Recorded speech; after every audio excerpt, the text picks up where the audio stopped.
A 2-week-long manhunt has come to a close. Kentucky State Police believe they now have the body of Joseph Couch, the suspected I-75 shooter. It's our top story on the night team. I'm Connie Leonard.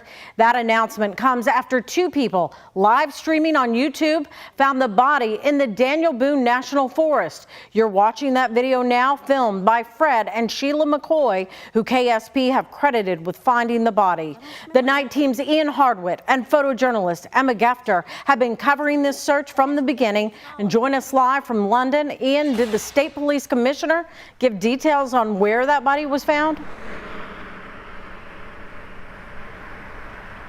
Connie, he wouldn't say exactly where he was found, and it's still unknown how long the body was there. Still, state police believe that body is Joseph Couch because of the items that were found on it. However, they were not specific about what those are. Still, there's relief in the town because of one answer. This search has come to an end. There was a couple, Fred and Sheila McCoy, advised the troopers that they were also in the area searching for Joseph Couch. Almost immediately after that interaction between troopers and the McCoys, the troopers and McCoys stumbled upon an unidentified body. That body, Kentucky State Police say, was Joseph Couch's, bringing their nearly 2-week-long manhunt to a close. Along with a weapon, items found with the body led KSP to believe it's Couch. Troopers stumbled upon the McCoys, who will get a $25,000 reward for their find while working in the area near I-75, exit 49. And then we observed those vultures.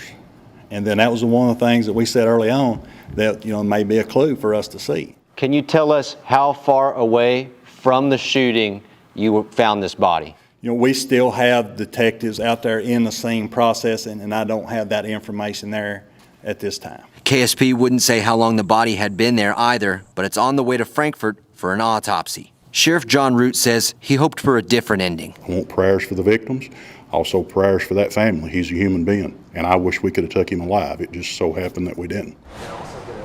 One day after the shooting that wounded 5 people on Saturday, September 7th, Poor Boys on London's Main Street was mostly empty.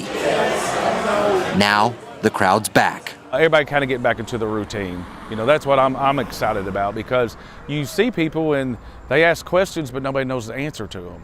So now we got an answer, and that's a good thing. The big answer that matters to the people living their lives: this search is over. And as we said before, that body is headed back towards Frankfort for its final autopsy. We're staying overnight in Laurel County, following this story for you tomorrow. For the night team, I'm Ian Hardwitt with photojournalist Emma Gefter. And Ian, can I ask you, after being in Laurel County for so many days, you were back with some of the townsfolk tonight, an overwhelming sense of relief among them?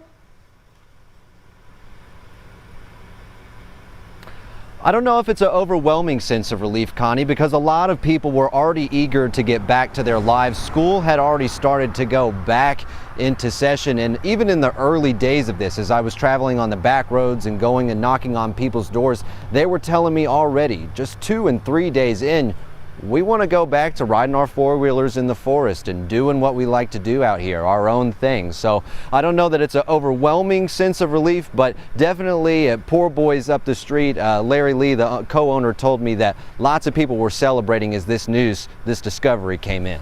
All right, Ian, thank you so much. Looking forward to your reports tomorrow as well.